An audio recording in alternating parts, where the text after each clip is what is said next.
नमस्कार विद्यार्थियों, Hindi online classes में आपका स्वागत है और मैं विजयलक्ष्मी राठौड़ आज आपके समक्ष प्रश्नोत्तर लेकर उपस्थित हूँ। ललद्युत जो कवित्री है उसके वाक हमने पढ़ लिए थे और आज हम करेंगे प्रश्नोत्तर।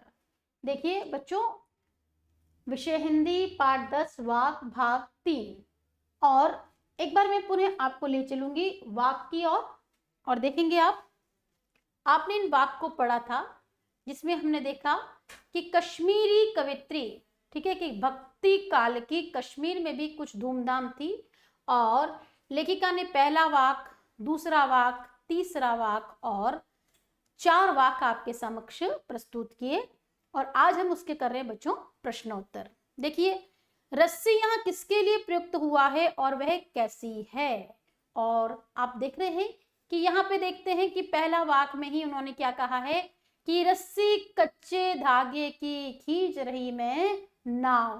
तो ये जो रस्सी जो है प्रतीकात्मक प्रयोग कच्चे धागे की, लेखिका ने किसको कहा है, प्रश्न आया है आपके सामने। आप देखेंगे कि रस्सी यहाँ किसके लिए प्रयुक्त हुआ है कि रस्सी यहाँ पर नश्वर शरीर के लिए बच्चों प्रयुक्त हुआ है।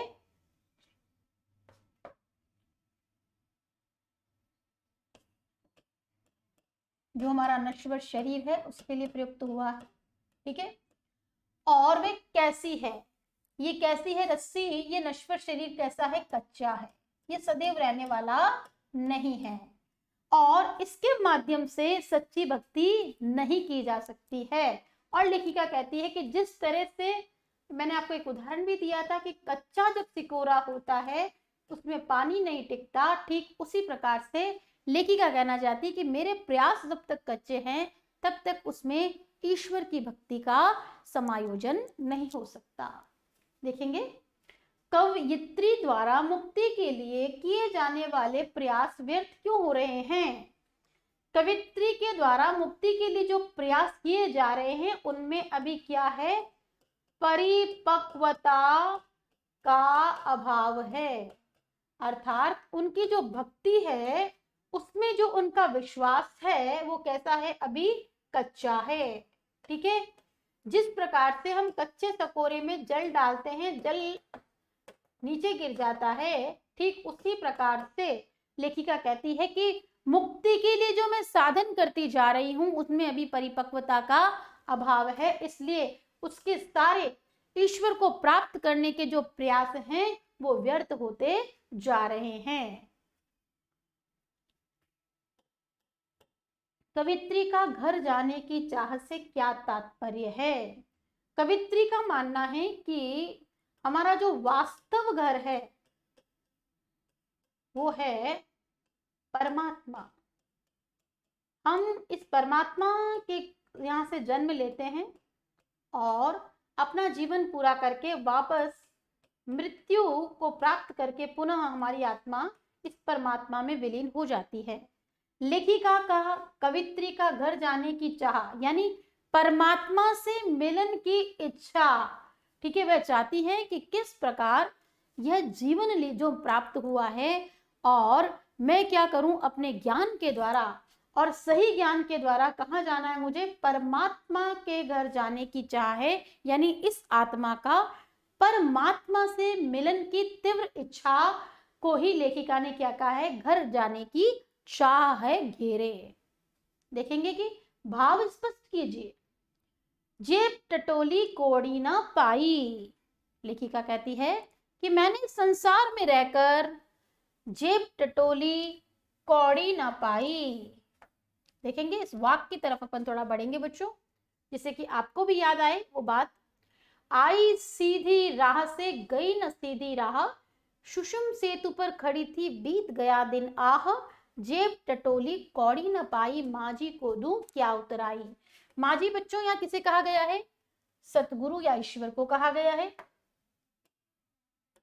ना, हमारा सतगुरु, ठीक है, या हम ये भी कह सकते हैं ईश्वर को कहा गया है। अब मेरा माझी जब मुझे इस संसार रूपी भव सागर से पार उतारेगा तो धन्यवाद के स्वरूप मुझे भी तो कुछ देना चाहिए। तो जेब टटोली कौड़ी ना पाई, लेखिका कहना चाहती है कि मेरे पास सदकर्म अच्छे कर्म रूपी कौड़ी, या कह सकते हैं कि सदकर्म, क्या सदकर्म रूपी क्या कह सकते हैं वस्तु किसको देने के लिए नहीं है, सतगुरु या ईश्वर को देने के लिए नहीं है। अर्थात बच्चों भाव ये है कि देखेंगे लेखिका कहती है कि जेब टटोली कौड़ी ना पाई, कि जब ईश्वर को प्राप्त करने की बात आई तो मैं ये देखती हूँ कि मैंने अपने जीवन में कोई सदकर्म ही नहीं किए, तो बताइए कि उस परमात्मा के घर जब पहुंचने की बात आती है तो मैं कैसे अपने गुरु या ईश्वर को अपने सत्कर्म रूपी वस्तु को भेंट करूं। खा खाकर कुछ पाएगा नहीं, न खाकर बनेगा अहंकारी। यहाँ पे देखो बच्चों दो तरह की बात आई है कि खा खाकर कुछ पाने से मतलब ये है कि हम संसार में जब रहते हैं तो संसार में रहते हुए हम अपने भोग और विलास में इस तरह से डूब जाते हैं कि हम इस संसार की सर्वोच्च सत्ता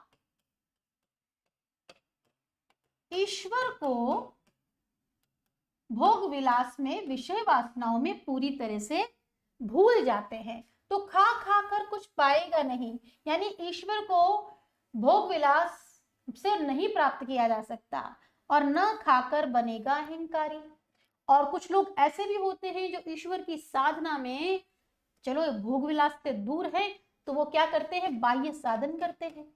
बाह्य साधन में वो क्या करते हैं बच्चों, बाह्य साधन में वो करते हैं व्रत करते हैं, उपवास करते हैं, ठीक है, हठ योग से ईश्वर की साधना से इसको साधते हैं। तो ऐसा करने पर भी उनके मन में ये सब करने का क्या होता है, अहंकार पैदा होता है। तो लेखिका ये कहना चाहती है कि इस संसार में भोग विलास के द्वारा भी और ये बाह्य आडंबरों या बाह्य साधनों के द्वारा भी ईश्वर को प्राप्त नहीं किया जा सकता।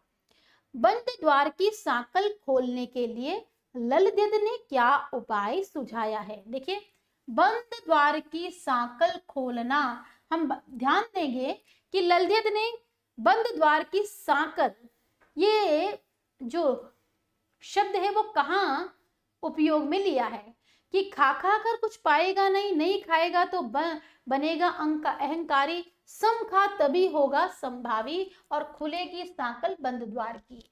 ये देखिए ईश्वर को पाने की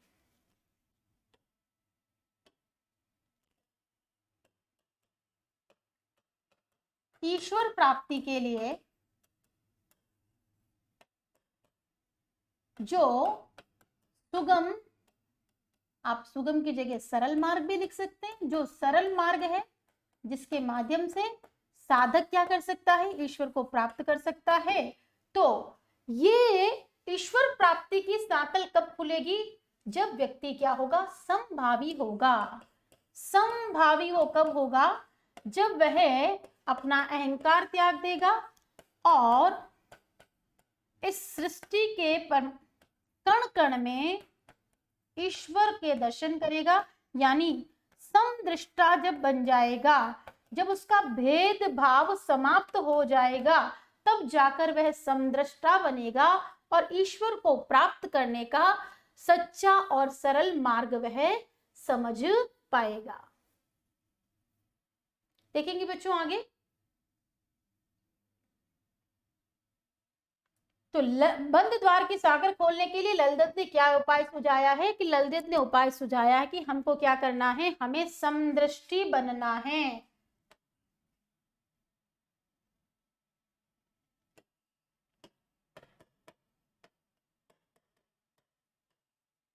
समदर्शी भी लिख सकते हैं आप। ईश्वर प्राप्ति के लिए बहुत से साधक हठ योग जैसी साधना करते हैं। देखिए बच्चों नाथ पंथ में हठ योग के द्वारा ईश्वर प्राप्ति के लिए क्या किया जाता है, साधन किया जाता है, जिसमें साधक कड़ी परीक्षाओं से गुजरते हैं, लेकिन उससे भी लक्ष्य प्राप्ति नहीं होती। लेखिका का मानना है कि ये सब क्या है, एक तरह से सच्चे साधन नहीं है। ये सब क्या है, सच्चे साधन नहीं है। यह भाव किन पंक्तियों में व्यक्त हुआ है। अब लेखिका ने कहा है कि ये जो है हठ योग वगैरह ये सब क्या है, ईश्वर को प्राप्ति के सच्चे साधन नहीं है। तो हमें इन भावनाओं से समानता रखने वाली वाक की पंक्तियों पर जाना होगा बच्चों। तो देखेंगे हम लेखिका ने ये कहाँ कहाँ क्या कहा है कि लेखिका कहती है, आई सीधी राह से गई न सीधी राह, सुषुम सेतु पर खड़ी थी बीत गया दिन आहा। तो हम यहाँ कहेंगे कि इस वाक में यहां से देखें यहां तक, सुषुम सेतु पर खड़ी थी बीत गया दिन आहा, ये सुषुम्ना नाड़ी और इसके हठ योग की साधना में ही मेरा क्या चला गया है, जीवन का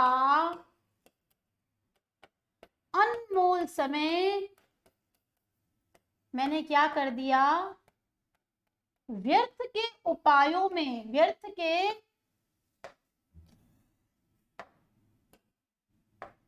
व्यर्थ के उपायों में अर्थात इन योग साधनाओं में, बाह्य आडंबरों में, इस हठ योग में मैंने लगा दिया।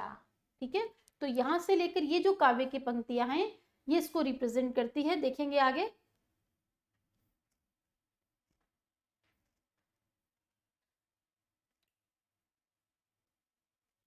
ज्ञानी से कवित्री का क्या अभिप्राय है। कवित्री की दृष्टि में हम ज्ञानी किसको कहेंगे, हम कवित्री की दृष्टि में ज्ञानी से कवित्री का क्या अभिप्राय है। तो यहाँ जिसको आत्मज्ञान प्राप्त हो गया है, जिसका भेदभाव मिट गया है, जिसकी नजर में हिंदू और मुस्लिम एक है, वही क्या है, सच्चा ज्ञानी है। देखेंगे बच्चों, ज्ञानी से कवित्री का क्या अभिप्राय है, आत्मज्ञान जिसको प्राप्त हो गया, जिसका भेदभाव समाप्त हो गया, जिसने हिंदू मुस्लिम को एक जान लिया, वही सच्चा ज्ञानी है। और आप देखेंगे कि अंतिम वाक में लेखिका ने यही बात हमसे साझा की है, ज्ञानी है तो स्वयं को जान। स्वयं को जानने से मतलब क्या है, आत्मज्ञानी बन, अपनी आत्मा को तो जान ले, वही है साहिब से पहचान। और जिसने अपनी आत्मा को पहचान लिया है, जिसने आत्मा में परमात्मा के दर्शन कर लिए हैं, जिसने आत्मा में परमात्मा के दर्शन कर लिए हैं, वही लेखिका की दृष्टि से क्या है, उसने साहिब खुद में क्या कर लिया, साहिब को देख लिया है, वही क्या है, परम ज्ञानी है। देखेंगे आगे,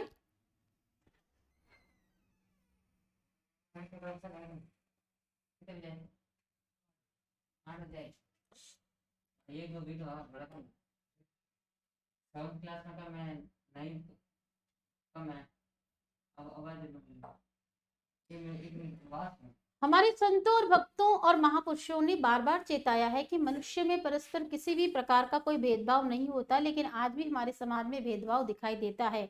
आपकी दृष्टि में इस कारण देश और समाज को क्या हानि हो सकती है। देखेंगे बच्चों कि यदि हम धर्म के आधार पर भेदभाव करते हैं, हमारे संत भक्त और महापुरुष ने तो बार बार चेता दिया, लेकिन फिर भी हम क्या करते हैं, भेदभाव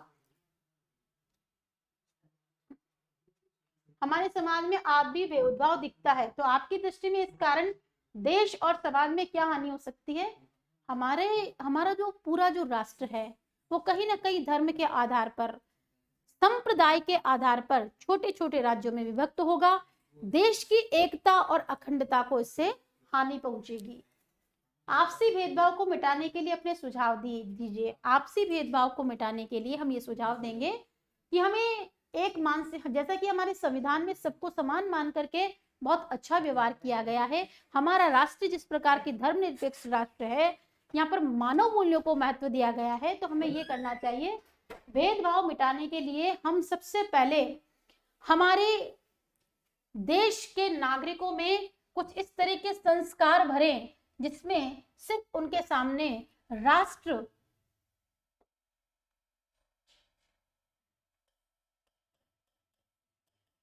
सबसे पहले हो। ठीक है, और दूसरी बात, जैसे कि आपने देखा होगा विद्यालय स्तर पर, कॉलेज के स्तर पर, ठीक है, और बहुत सारे सरकारी सेवाओं के स्तर पर जैसे कि समान व्यवहार होता है, हमें उन व्यवहारों को क्या करना चाहिए, आगे बढ़ाना चाहिए। और जहां कहीं पे भी जातिगत भेदभाव होता है और ऐसे लोगों को कड़े रूप से दंड दिया जाना चाहिए, जिससे कि वो सजग हो जाएं कि उनको इस तरह का भेदभाव नहीं करना है। आपने देखा होगा प्रार्थना स्थल पे भी बच्चों को ऐसे ही तैयार किया जाता है। अभी वर्तमान में बेशक आप अपनी कक्षा आपकी ऑनलाइन चल रही है, लेकिन आपसी भेदभाव को मिटाने के लिए हम क्या कर सकते हैं, हमें हर स्तर पर, चाहे वो विद्यालय का स्तर हो, चाहे सामाजिक संस्थाओं का स्तर हो, ठीक है, छोटे छोटे कार्यक्रमों का आयोजन करना चाहिए जिसमें सब लोग मिलजुल कर सद्भावना के साथ एक साथ रहें और आगे बढ़ें। इसी के साथ देखेंगे बच्चों,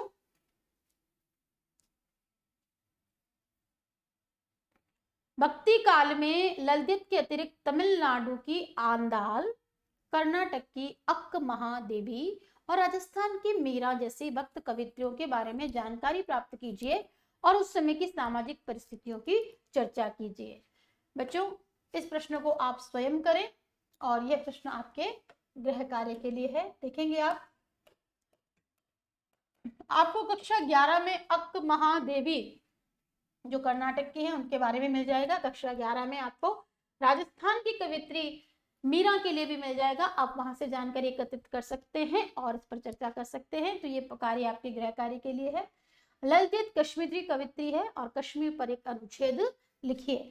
तो ये दोनों ही प्रश्न बच्चों आपको गृह कार्य में करने, आप इसका स्क्रीनशॉट ले सकते हैं और जिससे कि आपकी लेखन क्षमता की भी अच्छी होगी, लिखने की प्रैक्टिस आपकी बराबर बनी रहेगी, क्योंकि बोर्ड क्लासेस में आपको लिखकर अपने एग्जाम देने हैं। इसी के साथ ये हमारा चैप्टर समाप्त होता है। नमस्कार।